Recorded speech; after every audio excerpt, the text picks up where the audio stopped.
خبر تحیر عشق سن خبر تحیر عشق سن نہ جنو رہا نہ پری رہی۔ الحمدللہ رب العالمین، الصلاة والسلام علی اشرف الانبیاء والمرسلین وعلی آلہ الطیبین طاہرین راکعین ساجدین، ذہب اللہ عنہم الرجس ویطہرہم تطہیرا، وعلی اصحابہ الذین رضی اللہ عنہم ورضوا عنہ، وعلی اولیاء الکاملین الذین لا خوف علیہم ولا هم يحزنون۔ اما بعد فاعوذ باللہ من الشیطان الرجیم، بسم اللہ الرحمن الرحیم۔ التائبون العابدون الحامدون الساححون الراکعون الساجدون الآمرون بالمعروف والناہون عن المنکر والحافظون لحدود اللہ وبشر المؤمنین۔ صدق اللہ ومولانا العظیم وصدق رسولہ النبی الکریم ونحن علی ذلک من الشاہدین والشاکرین۔ حضرت گرامی قدر، اللہ رب العزت جب قرآن مجید میں اپنے پسندیدہ ترین افراد کی فہرست گنواتا ہے تو پھر وہ ان کی طبعی صفات کو بیان کرتا ہے، اور ان صفات کو بیان کرنے کا محض مقصد یہ ہوتا ہے کہ اولین اصحاب کرام رضوان اللہ تعالی علیہم اجمعین اور بعد ازاں جمیع امت مسلمہ تا قیامت ان باتوں سے، ان چیزوں سے کما حق ہو آگاہ ہو جائے کہ اللہ رب العزت کیا پسند فرماتا ہے اور کیا پسند نہیں فرماتا۔ قربان جائیے، میرے اللہ نے جب فہرست گنوائی اپنے پسندیدہ بندوں کی تو ان کی جو پہلی صفات گنوائی، التائبون، وہ توبہ کرنے والے ہیں، والعابدون، وہ عبادت کرنے والے ہیں، والحامدون، اور اللہ تعالیٰ کی حمد و ثنا بیان کرنے والے ہیں، والساححون، اور روزہ رکھنے والے ہیں، والناہون عن المعروف، وامر بالمعروف ونہون عن المنکر، وہ نیکی کا حکم دینے والے ہیں اور برائی سے روکنے والے ہیں، وحافظون علی حدود اللہ، اللہ تعالیٰ کی حدود کی حفاظت کرنے والے ہیں، وبشر المؤمنین، اور بشارت ہو صاحبان ایمان کو۔ تو یہ وہ صفات ہیں جو میرے اللہ اپنے بندوں میں دیکھنا چاہتا ہے۔ تو حضرات صوفیہ نے قرآن مجید کی تلاوت کے بعد یہ جان لیا اللہ کو جو صفت سب سے زیادہ پسند ہے، جس کو وہ اپنی ذات کے لائق بہت پسند فرماتا ہے، وہ صفت توبہ ہے۔ انہوں نے توبہ کو اختیار کر لیا۔ پھر صفت پسند فرمائی کہ اللہ حمد کرنے والوں کو پسند کرتا ہے، اللہ کی توصیف و ثنا، حمد و ثنا ان لوگوں نے اپنا معمول بنا لیا۔ سائحون، روزہ رکھنے والوں کو پسند کرتا ہے تو کثرت سے روزہ رکھنے کی معمول بنا لیا۔ اس کے بعد لوگوں کو نیکی کا حکم دینے والے اور برائیوں سے روکنے والے پسند فرماتا ہے۔ صوفیاء کرام تبلیغ کا نیا طریقہ وضع کر دیا، اور یہ ساری چیزیں وضع کرنے کے بعد انہوں نے یہ چاہا کہ اللہ تعالیٰ ان کو شمار ان لوگوں میں فرمائے جو اللہ تعالیٰ کی بیان کردہ حدود کی حفاظت کرنے والے ہیں، یعنی جن باتوں سے میرا اللہ ناپسند فرماتا ہے، جن باتوں سے اللہ رب العزت روکتا ہے، وہ ان سے رک جائیں، اور جو روکنے والی باتیں نہیں ہیں، جن کی اجازت ہے، ان میں چل جائیں۔ پھر فرمایا بشر المؤمنین، پھر ان سارے اعمال کرنے والوں کے لیے بشارت ہے۔ میں اگر ایک ایک بات کو صوفیہ کے حیات ثابت کرنا شروع کر دوں تو یہ الگ ایک تفصیلی باب بن جاتا ہے، تفصیلی گفتگو بن جاتی ہے کہ جس کے اندر میں بیان کر سکتا ہوں کہ توبہ صوفیہ کے ہاں کس طرح کے نظر آتی ہے، حمد و ثنا کے کون کون سے تقریر نظر آتے ہیں، روزہ صوفیہ کے ہاں کس قدر لازمی جز نظر آتا ہے، نفس کشی کے معاملے میں ہو یا دنیا کی لذات سے کنارہ کشی کا معاملہ ہو یا خلوت نشینی کا معاملہ ہو، عزلت گزینی کا معاملہ ہو یا دنیا سے کنارہ کشی کا معاملہ ہو، ان ساری چیزوں کے اندر جو روزے کے عوامل صوفیہ کے ہاں کس قدر عروج نظر آتے ہیں وہ دیکھنے لائق ہے۔ میں یہاں ایک چھوٹا سا واقعہ برسبی تذکرہ بیان کر دوں، اور اس کو بیان کرنے کا مقصد یہ ہے کہ صوفیاء کی یہ صفت لوگوں پر واضح ہو جائے کہ صوفیاء کے اندر روزے کی اہمیت کیا ہوتی ہے۔ حضرت ابو نصر سراج طوسی رحمہ اللہ تعالیٰ علیہ، آپ بلند پایا اللہ تعالیٰ کے ولی ہوئے۔ آپ کا لقب صوفیاء کے ہاں طاؤس الفقراء تھا۔ طاؤس الفقراء کے لقب سے آپ معنون ہوئے تھے اپنے زمان اقدس کے اندر۔ اور اس کے بعد اس زمانے میں جو اولیاء کرام کا مرکز تھا وہ جامع مسجد الشنیزیہ، جو حضور امام جنید بغدادی رحمہ اللہ تعالیٰ علیہ آپ کی خانقاہ کی مسجد تھی، وہ مسجد اس زمان اقدس کے اندر اولیاء کرام کا مرکز قرار پائی، اور اولیاء کرام کثرت سے وہاں جمع ہوتے تھے۔ یہاں تک کہ لوگوں کو بشارت دی جاتی کہ اگر تم کسی اللہ کے ولی سے ملنا چاہتے ہو، اللہ کے ولی سے ملاقات کرنا چاہتے ہو، جاؤ جامع مسجد شنیزیہ کے اندر جاؤ، وہاں اس وقت اولیاء کرام اللہ رب العزت کی عبادت کے اندر مصروف ہیں، محو ہیں۔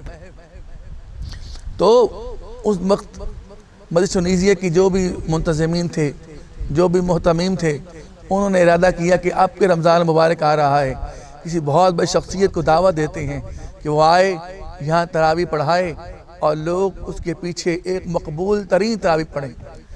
بھرے وہ زمانے تھے، خوبصورت ترین لوگ تھے، وہ اپنے لیے امام اس شخص کو چنتے تھے کہ جن کے متعلق انہیں یقین کامل ہوتا کہ اللہ تعالیٰ کا برگزیدہ بندہ ہے، اور اس کے پیچھے تراویح ایک مقبول ترین تراویح ہوگی۔ اس تراویح کے لیے طاؤس الفقراء حضرت ابو نصر سراج الطوسی رحمہ اللہ تعالیٰ علیہ آپ کو منتخب کیا گیا، دعوت دی گئی، حجرہ دیا گیا، آپ قیام پذیر ہو گئے۔ کم و بیش 30 روزے ہوئے۔ عصر کے مغرب کے بعد خادم افطار کے لیے روٹی اور کھانا لا کے چھوڑ جاتا، اور صبح سحری کے لیے بھی روٹی اور کھانا آ کر دے جایا کرتا تھا۔ جب 30 دن تمام تراویح مکمل ہو گئیں اور چاند رات ہو گئی، آپ نے احباب سے اجازت لی اور رخصت ہوئے مشنیزیہ سے، تو جب ان کا حجرہ کھولا گیا تو وہی 60 روٹیاں پوری اندر موجود تھیں۔ آپ نے ایک لقمہ تناول نہیں فرمایا اور 30 دن قرآن وہاں سنایا۔ یہ الصائحون صوفیاء کے ہاں کس قدر موجود تھا۔ دوستان ذی وقار، یہی وہ گروہ ہے جس گروہ سے متعلق لوگوں نے ایک ایسی افراد و تفریح بنا دی ہے، ایک ایسا ہوا کھڑا کر دیا ہے کہ نہ جانے یہ کتنا معاذ اللہ متہم گروہ ہے۔ کچھ نے بابے بنا دی ہیں کہ بابوں سے کیا لینا، کچھ نے ان کو عجیب و غریب منکر روایات کا امین بنا دیا ہے، کچھ نے ان کے متعلق کرامات کا ایک ڈھگوسلہ بنا دیا ہے۔ جس کی زبان جتنی دراز ہے، وہ جو منہ میں آتا وہ کہتے چلا گیا اور لوگ سنتے چلے گئے۔ تحقیق اس دور کے اندر فوت ہو چکی ہے کہ آپ کے سامنے کوئی بندہ بات بیان کرتا ہے تو آپ تحقیق کریں کہ آیا وہ بات درست بھی ہے یا نہیں ہے۔ یہ تو اس دور کے اندر ختم ہو گیا ہے۔ ہر ایک بندہ، ایک پلیٹ فارم مل گیا ہے یوٹیوب کا، اس پلیٹ فارم پر آ کے تقریر جھڑنا شروع کر دے گا اور شرک اور بدعت کے فتوے لے کر، تلواریں لے کر صوفیاء کے گروہ کو متہم کر دے گا، اور اس کی ساری صحیح کاوشوں کو یک لخت جو ہے نا ہٹا دے گا۔ حالانکہ انگریز مستشرقین اس بات کو مانتے ہیں، اسلام پر جب کڑا وقت آتا ہے اس وقت اسلام قوت صوفیاء بنتے ہیں۔ صوفیاء اسلام کے لیے وہ ایک پوری کمیونٹی فراہم کرتے ہیں، اسلام کے لیے قوت کا سرچشمہ بنتی ہے، اور اس کے بعد وہ جا کے اپنے کام کرتے ہیں۔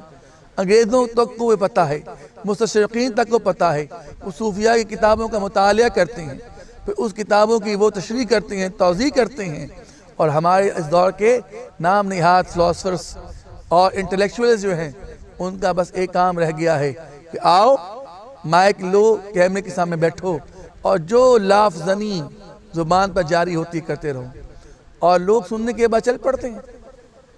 دیکھو، تحقیق کرو، ذرا تاریخ تو پڑھو کہ صوفیاء نے کتنے بڑے بڑے کارنامے سر انجام دیے۔ جس وقت امت پہ کڑا وقت آیا، لوگوں نے بادشاہت کے لیے گلے کاٹنا شروع کر دیے، اس وقت یہ گروہ لوگوں کے اندر ایمان کی شمع روشن کیے کھڑا ہوا تھا۔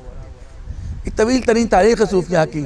انشاءاللہ تعالی اگلی نشست پر جب مبادیات تصوف پر گفتگو ہوگی ہماری، میں تفصیل کے ساتھ اس تاریخ پر بحث کروں گا، اور صوفیاء کرام کے وہ کارہائے نمایاں جو ان کے دور اقدس میں انہوں نے انجام دیے، ان کا راہ نمایاں پہ گفتگو کروں گا انشاءاللہ تعالی۔ تو ہم نے گزشتہ گفتگو کے اندر یہ بات بیان کی تھی کہ تصوف کی جو لغوی تشریح ہے، کہ تصوف کا جو لفظ ہے وہ کن الفاظ کا مجموعہ ہے اور اس کا ماخذ کون کون سے الفاظ صوفیاء کے ہاں رائج رہے، ان پر گفتگو ہوئی۔ آج میں یہ چاہوں گا کہ تصوف کی اصطلاحی تعریف جو صوفیاء کے ہاں رائج رہی ہے وہ بے شمار تعریفات ہیں۔ ہر صوفی نے اپنے حال کے مطابق تصوف کو بیان کیا۔ یاد رکھیے تو صوفیاء کے ہاں ایک بات بہت ہی اہم رہی ہے، وہ حضرت مولانا روم رحمہ اللہ فرماتے ہیں، کال را بگزار مرد حال شاو، پیش مرد کاملا باعمال شاو، کہ زبان سے کہا ہوئی بات قال کو چھوڑ اور مرد حال بن جا، اور کسی کامل مرد کی حضور اپنے آپ کو گرا دے تاکہ تجھے حال حاصل ہو سکے۔ اب قال اور حال میں فرق یہ ہے کہ اگر آپ زبان سے کوئی بات کہتے ہیں، اس بات کو بیان کرتے ہیں، وہ قال بنتی ہے، اور زبان سے بیان کی ہوئی بات آپ کے دل کے اندر، آپ کی طبیعت کے اندر، آپ کے مزاج کے اندر اور پورے طریقے سے آپ کی ذات سے عیاں ہوتی ہے تو وہ آپ کا حال کہلاتا ہے۔ صوفیاء کبھی قال کے راہی رہے نہیں ہیں، صوفیاء ہمیشہ مرد حال رہے ہیں۔ صوفیاء نے قال سے ہمیشہ کنارہ کشی اختیار کی ہے اور حال کو اپنا اوڑھنا بچھونا بنایا ہے۔ حال کی تعریف صوفیاء کے ہاں مختلف الخیال ضرور رہی، مگر ایک بات پر جب تمام صوفیاء متفق تھے، وہ تعریف بالکل یہ ہے کہ انسان جو بات کر رہا ہو اس کا دل اس کی تصدیق کر رہا ہو، اس کا مزاج اس کے مطابق ہو، اس کا عمل اس کے مطابق ہو، اس کی شب و روز اس کے قال کی گواہی دیتے ہوں، اور اس کا کوئی عمل اس کے قال کے خلاف نہ ہو، وہ شخص مرد حال کہلاتا ہے۔ تو یہاں صوفیاء کے مجاہدات، ریاضات، منازل، تصوف، سلوک، ان تمام چیزوں کے بعد جو ان کی روحانی کیفیات ہوا کرتی تھیں، ان کیفیات کو انہوں نے حاصل تصوف جانتے ہوئے اپنے جانب سے تصوف کی تعریف بیان کی۔ میں یہاں بہت کبار صوفیاء ابو القاسم قشیری رحمۃ اللہ تعالیٰ علیہ نے چند صوفیاء کی جو تعریفات بیان کی ہیں، میں کچھ تعریفات بیان کر رہا ہوں۔ آپ فرماتے ہیں حضرت محمد بن احمد بن یحییٰ رحمہ اللہ تعالیٰ فرماتے ہیں، ہر طرح کے اعلیٰ اخلاق میں ہونے اور ہر طرح کے ذلیل خلق سے نکلنے کا نام تصوف ہے۔ اخلاق کی تعریف کیا ہوتی ہے؟ آپ کی اعمال صالحہ آپ خلق کہلاتے ہیں، اور خلق کے اندر اعلیٰ ترین خلق کیا ہے؟ وہ سید عالم صلی اللہ تعالیٰ علیہ وسلم کا خلق ہے۔ یہ کان خلقہ القرآن، کہ جس کے بارے میں حضور سیدنا عائشہ صدیقہ رضی اللہ تعالیٰ عنہ نے فرمایا کہ حضور کے اخلاق کیا ہیں؟ قرآن حضور کے اخلاق ہیں۔ یعنی قرآن مجید کے اندر اللہ رب العزت نے جو اعلیٰ ترین اخلاق بیان فرما دیے ہیں، وہ در حقیقت کس کی تعریف کر رہے ہیں؟ وہ حضور اسلام کی تعریف کر رہے ہیں۔ اور جن باتوں سے اللہ رب العزت نے روک دیا ہے، جو کم ترین ہیں، ذلیل ترین ہیں، جن آواز سے روک دیا ہے، وہ وہی ہیں جو خلاف سننا ہے۔ سنت بہترین اخلاق پہ عمل پیرا ہونا ہے، اور بدترین کیا ہے؟ سنت کو ترک کر دینا ہے۔ تو یہاں حضرت یحییٰ فرما رہے ہیں رحمہ اللہ تعالیٰ علیہ کہ لوگوں جان لو، جو جتنا متبع سنت ہے، آپ صلی اللہ تعالیٰ علیہ وسلم کی سنتوں کا جتنا احیاء کرنے والا ہے، جتنی اس کی زندگی، اس کے مزاج، اس کی عمل، اس کی شب و روز سے حضور اسلام کی سنتیں عیاں ہوتی ہیں، جان لو وہ اتنا اعلیٰ درجے کا ولی ہے۔ اور جس کی ذات سے سنتیں جتنی ترک ہوتی ہوں تو جان لو وہ اتنا کمتر ولی کہا دیا گا۔ اول تو جو ولایت کا درجہ ہے وہی کر نہیں مل سکتا، کہ جو خلاف سنت ہوگا وہ کبھی ولی نہیں بن سکتا۔ بڑا خوبصورت فرمایا مولانا نے فرمایا، خلاف پیمبر کسے را گزید، وہ ہرگز نہ کہا بمنزل رسید، کہ جو حضور اسلام کے اخلاق سے ہٹ کر چل رہا ہو، حضور اسلام کے اخلاق کو چھوڑ دے، حضور اسلام کے افعال کو چھوڑ دے، حضور اسلام کے اعمال کو چھوڑ دے، تو وہ کتنا ہی بلند درجے میں کیوں نہ ہو، جان لو وہ کبھی منزل تک نہیں پہنچ سکتا، کہ منزل حضور اسلام کے اخلاق کا نام ہے، آپ کے افعال کا نام ہے۔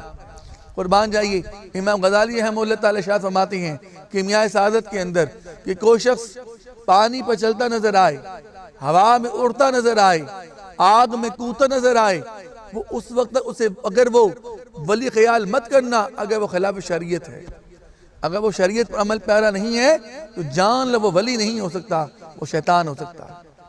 اور جو شریعت پر عمل پیرا ہوگا اس کا عمل جی دوائی دے گا کہ وہ ولی ہے یا نہیں ہے۔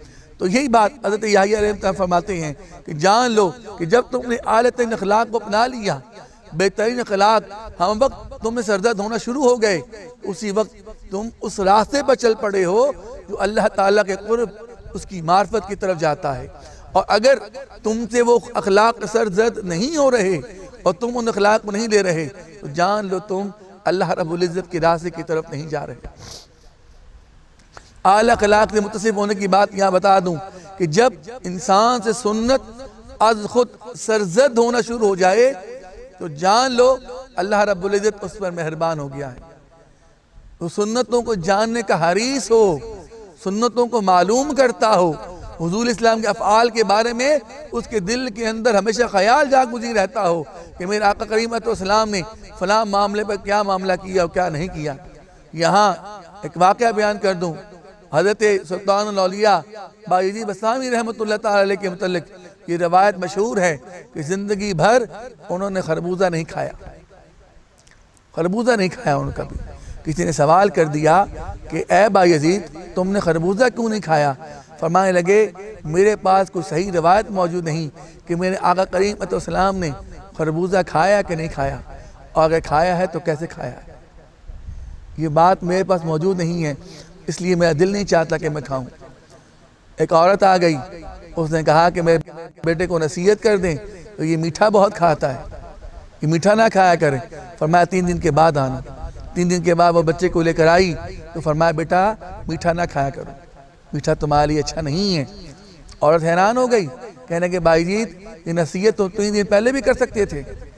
فرمانے لگے 3 دن پہلے جب تم نے مجھ سے بات کی تو میں میٹھے کا خود انتہائی شوقین تھا، 3 دن میٹھا ترک کیا ہے، میٹھا کھانا چھوڑا ہے، اب جا کے بچے کو نصیحت کر رہا۔ یہ ہے اعلیٰ ترین خلق کہ کسی کو تعلیم دینے سے پہلے آپ کا اپنا عمل اس کے مطابق ہوگا تو ہی آپ اعلیٰ ترین اخلاق قرار دی جائیں گے، اور اگر آپ کا عمل اس قول کے خلاف ہے تو جان لیجئے آپ کے اخلاق اعلیٰ نہیں ہیں۔ یہاں ایک اور تعریف جنید بغدادی رحمۃ اللہ فرماتی ہیں کہ اللہ کے ساتھ ہوتے ہوئے تجھے کسی ذات سے تعلق نہ ہو تو جان لو تم اہل تصوف میں سے ہو۔ متصوفین، مخلصین، وہ لوگ کہ جن کا اوڑھنا بچھونا محض حب الہی ہے۔ اللہ فرماتا ہے والذین آمنوا اشد حبا للہ، جان لو ایمان والے وہ ہیں جو اللہ کے لیے ٹوٹ ٹوٹ کر محبت کرتے ہیں، بے پناہ عشق کرتے ہیں اللہ کی تعالیٰ کی ذات کے ساتھ۔ یہی بات حضرت جنید بغدادی فرماتے ہیں کہ ولی وہ ہے، صوفی وہ ہے، صاحب تصوف وہ ہے، تصوف پر عمل پیرا وہ ہے کہ جو اللہ کی ذات کے ساتھ انتہائی خالصیت ہو۔ اب خالصیت کسے کہتے ہیں؟ اخلاص کیا ہے؟ یہ ایک بڑی اہم تعریف بنتی ہے اور انشاءاللہ تعالیٰ میں اس پر تفصیلی گفتگو بھی کروں گا۔ یہاں ایک چھوٹی سی بات بیان کر دوں کہ دنیا کے اندر اعمال صالحہ کی 2 وجوہات بنتی ہیں۔ عمومی وجوہات جو اعمال صالحہ کے لیے ہوتی ہیں، عامت الناس کے اندر وہ 2 وجوہات ہیں۔ پہلی وجہ وہی وجہ یہ بنتی ہے کہ انسان جنت کی کوشش میں لگا ہوتا ہے کہ میں نیک اعمال کروں گا تو اللہ مجھے جنت عطا فرمائے گا، جنت کے اندر محلات عطا فرمائے گا، حوریں عطا فرمائے گا، نہریں عطا فرمائے گا، بے شمار نعمتیں عطا فرمائے گا۔ اس کے لیے انسان کے دل میں خواہش ہوتی ہے، وہ جنت کے لیے کر رہا ہوتا ہے۔ اور کچھ لوگ جہنم سے خوف زدہ ہوتے ہیں، جہنم کے عذاب سے، جہنم کے ڈراووں سے، جہنم کے اندر موجود اللہ تعالیٰ کی ناراضگی سے خوف زدہ ہوتے ہیں۔ ان لوگوں کا حال یہ ہوتا ہے کہ وہ ڈر سے اللہ کی عبادت کر رہے ہوتے ہیں۔ یہ 2 گروہ مسلمانوں میں پائے جاتے ہیں، مگر صوفیہ ان دونوں سے ہٹ کے کرنے والے ہوتے ہیں۔ حضرت رابعہ بصری رحمہ اللہ تعالیٰ علیہ، آپ جا رہی تھیں، آپ کے ایک ہاتھ میں آگ تھی، ایک ہاتھ میں پانی تھا۔ کسی نے سوال کر دی رابعہ بصری آگ اور پانی لے کے کہاں جا رہی ہو؟ فرمانے لگی میرا دل چاہتا ہے کہ میں اس پانی سے دوزخ کی آگ بجھا دوں اور اس آگ سے جنت کو آگ لگا دوں تاکہ لوگ جنت کی ہوس اور دوزخ کے خوف سے اللہ کی عبادت نہ کریں بلکہ محض للہیت کے لیے اللہ کی عبادت کریں۔ خدا کی عبادت خدا کے لیے ہو، اللہ کی ذات کے لیے ہو، اللہ تعالیٰ کی محبت کے لیے ہو، اللہ تعالیٰ کے وارفتگی کے لیے ہو، اللہ تعالیٰ کی شائستگی کے لیے ہو۔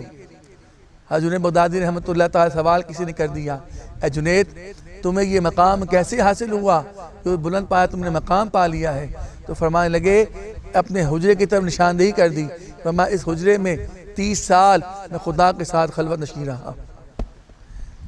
خدا کے ساتھ خلوت نشین؟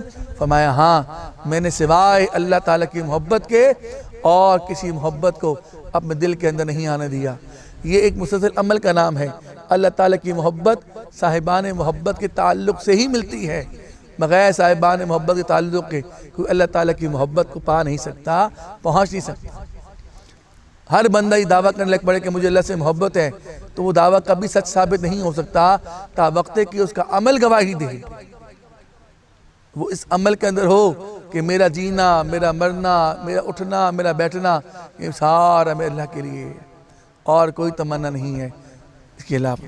پھر فرماتے ہیں حضرت ابو بکر قطانی رحمہ اللہ تعالیٰ علیہ کہ تصوف اخلاق حسنہ کا نام ہے، جس کی اخلاق تم سے بہترین ہے وہ صوفی ہونے میں تم سے بہتر ہے۔ یعنی صوفیاء کے درمیان اس مقابلے کو بیان فرما دیا ابو بکر قطانی رحمۃ اللہ تعالیٰ علیہ نے کہ جو جتنے اخلاق حسنہ رکھتا ہے، جس کے اعمال افعال جس کے اندر اعلیٰ ہے وہ اتنا اعلیٰ پائے کا صوفی ہے، تصوف کے اندر ہے، اور جس کے اخلاق جس کے افعال جتنے کم ترین ہیں اتنا ہی وہ کم درجے کا صوفی کرا دیا جائے گا۔ حضرت ابو علی رودبائی رحمۃ اللہ تعالیٰ شاہ فرماتے ہیں محبوب کے در پر ڈیرے ڈالنے کا نام تصوف ہے۔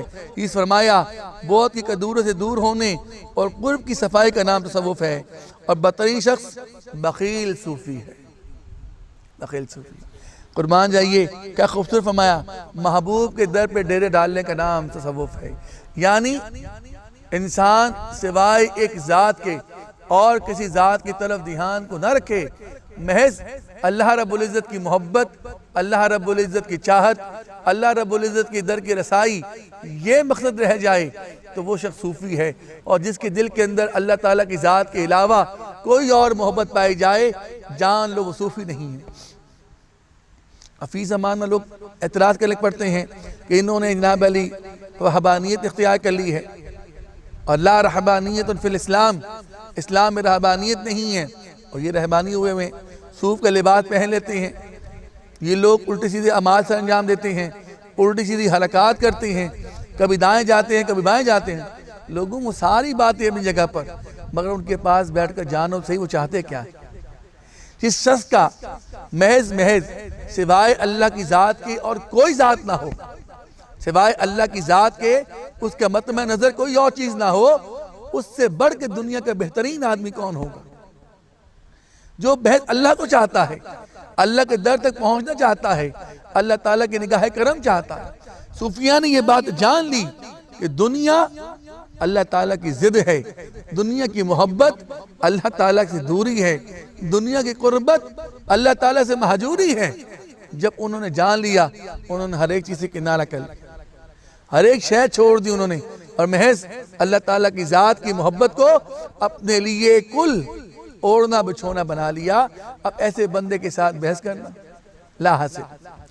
اس کے علاوہ ابو نصر عطوسی رحمۃ اللہ علیہ فرماتے ہیں کہ علم دو طرح کے ہوتے ہیں، ایک علم ظاہر ہے، ایک علم الباطن ہے۔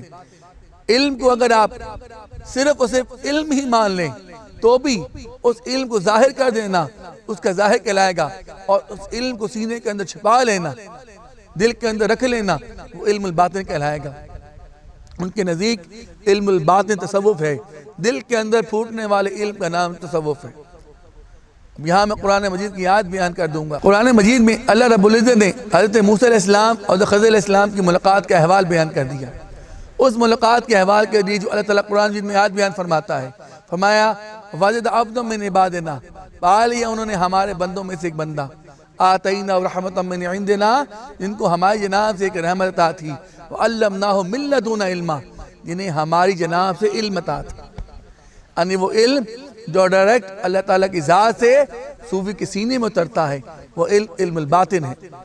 حضور سید عالم صلی اللہ تعالیٰ سے حدیث مبارکہ ہے، حضرت سیدنا ابو ہریرہ رضی اللہ تعالیٰ عنہ ارشاد فرماتے ہیں العلم و علمان، علم دو طرح کے ہوتے ہیں، علم فی القلب و علم علی اللسان۔ ایک علم وہ ہے جو سینے کے اندر ہوتا ہے، ایک علم وہ جو زبان پر ہوتا ہے۔ فَأَمَّا الْأَوَّلُ فَذَلِكَ حُجَّةُ عَلَىٰ ابْنِ آدم، اور جو پہلا علم ہے زبان پر ہوتا ہے وہ ابن آدم کے لیے حجت ہے۔ فَأَمَّا الْآخِرُ ذَلِكَ عِلْمٌ نَافِعٌ، اور جو قلب کا علم ہے وہ علم نافع کہلاتا ہے۔ یعنی اللہ تعالیٰ علم کے ذرائع دو بیان فرما دیتا ہے، ایک علم وہ جو زبان سے زبان تک پہنچتا ہے، زبان سے حاصل کیا جاتا ہے، زبان پر دہرایا جاتا ہے اور زبان سے بیان کیا جاتا ہے۔ ایک علم وہ ہے جو سینہ بسینہ حاصل کیا جاتا ہے۔ سیدنا ابو ہریرہ رضی اللہ تعالیٰ عنہ سے یہ روایت مشہور ہے، آپ نے فرمایا کہ مجھے حضور اسلام سے دو علم پہنچے، ایک علم وہ جو میں تمہارے سامنے بیان کرتا ہوں بصورت احادیث، اور دوسرا علم وہ ہے کہ میں بیان کروں لقطی ھذا بالعون، تم میری گردن کاٹ دو اگر وہ علم بیان کر دوں، جو علم سینہ بسینہ عطا ہوتا ہے۔ تو یہی بات حضرت ابو نصر طوسی رحمۃ اللہ فرما رہے ہیں، علم دو طرح کے ہیں، وہ علم جو ظاہری طور پر حاصل کیا جاتا ہے، زبان سے حاصل کیا جاتا ہے، ذہن کے اندر محفوظ کیا جاتا ہے، وہ علم ظاہر ہے، اور جو سینے سے حاصل کیا جاتا ہے وہ علم الباطن ہے۔ علم الباطن کا حاصل کرنا، علم الباطن کو بیان کرنا، اس کی التقاء کرنا تصوف کہلاتا ہے۔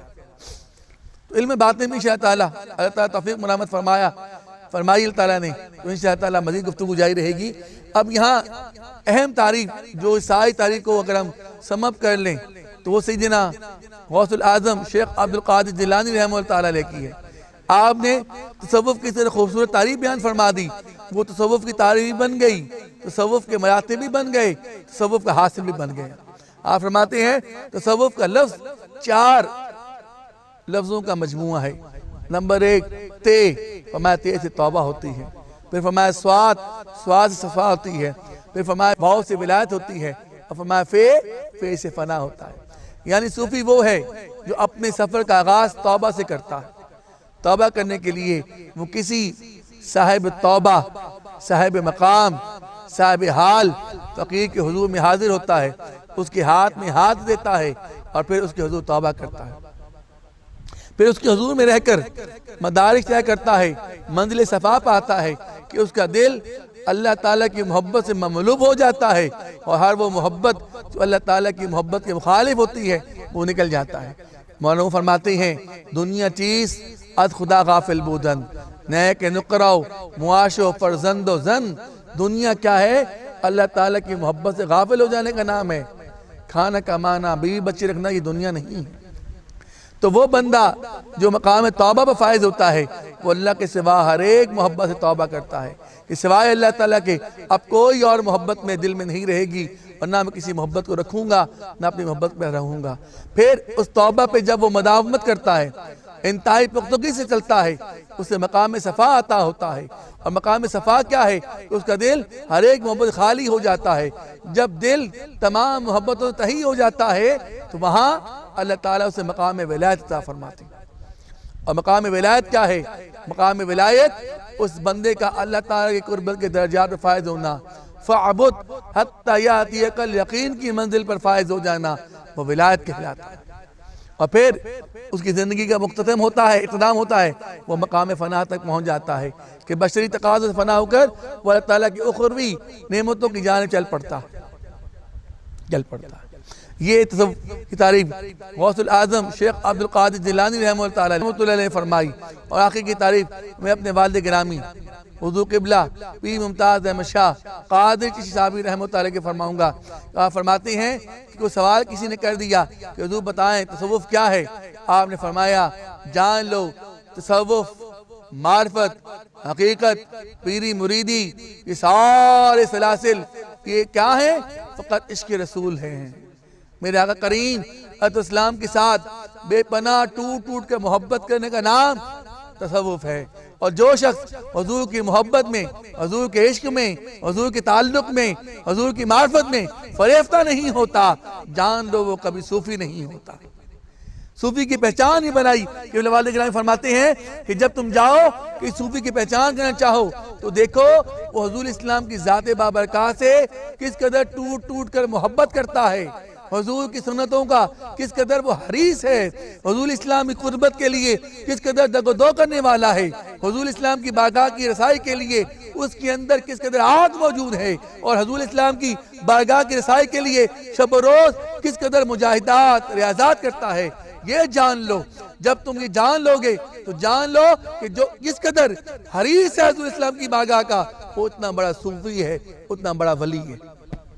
اگر اس کے دل کے اندر میرے آقا کریم علیہ السلام کی محبت کا بھامر نہیں ہے، عشق کی سوتیں نہیں پھوٹتی ہیں، اس کے وجود سے حضور اسلام کی عشق کی لپٹیں نہیں نکلتی، تو جان لو تصوف سے، صوفی سے دور ہے وہ تو ان کی زندگی حیات طیبہ از اول تاخر عشق رسول کا ایک بہترین نمونہ ہے۔ سوائے تاجدار کائنات خط المرسلین حضور سید عالم صلی اللہ تعالی علیہ وسلم کے میرے قبلہ والد گرامی حضور قبل عالم قطب العالم قطب الشاد سرکار پیر ممتاز احمد شاہ صاحبی رحمۃ اللہ علیہ، آپ کی پوری حیات عشق رسول کا ایک بہت بڑا جو ہے نا آئینہ ہے۔ اس آئینے میں لوگ اپنے عشق کو جانچ سکتے ہیں کہ میرے دل میں کتنا عشق موجود ہے، مجھے حضور اسلام کی ذات بابرکات سے کس قدر محبت ہے۔ وہ اگر جاننا چاہے تو آئینہ اس کے لیے میرے والد گرامی کی ذات ہے، اس آئینے میں اپنے آپ کو جانچے پہچانے تو اسے عشق حاصل ہو سکتا ہے، عشق پہچان سکتا ہے۔ تو دوستان عزیز وقار، یہ اولیاء کرام کی مختلف تعریفیں ہیں۔ تعریفوں کے معاملے میں کتابیں بھری پڑی ہیں، بے پناہ تعریفیں ہیں جن میں تصوف کے احوال بیان ہوئے ہیں اور لوگوں نے بیان کی ہیں۔ میں چاہوں تو ایک طویل دفتر ہے جو بیان ہو سکتا ہے، مگر چند چیدہ باتیں جو کہ میرے موضوع سے متعلق تھی میں نے بیان کر دی اور احباب کے علم کے لیے بیان کر دی، تاکہ لوگ جان سکیں کہ صوفی تصوف کو اختیار کرتا ہے فقط معرفت الہیہ کے لیے، صوفی تصوف کو اختیار کرتا ہے حضوری کے لیے، حاضری کے لیے، اور میرے آقا کریم علیہ السلام کی سنتوں کو کامل طریقے سے اپنانے کے لیے، حضور کی بارگاہ تک رسائی کے لیے۔ بلاخر یہ دعا، اللہ رب العزت ہمیں کامل طور پر حق کو جاننے، حق کو سمجھنے اور حق کو اپنانے کی توفیق عطا فرمائے۔ وآخر دعوانا الحمدللہ رب العالمین۔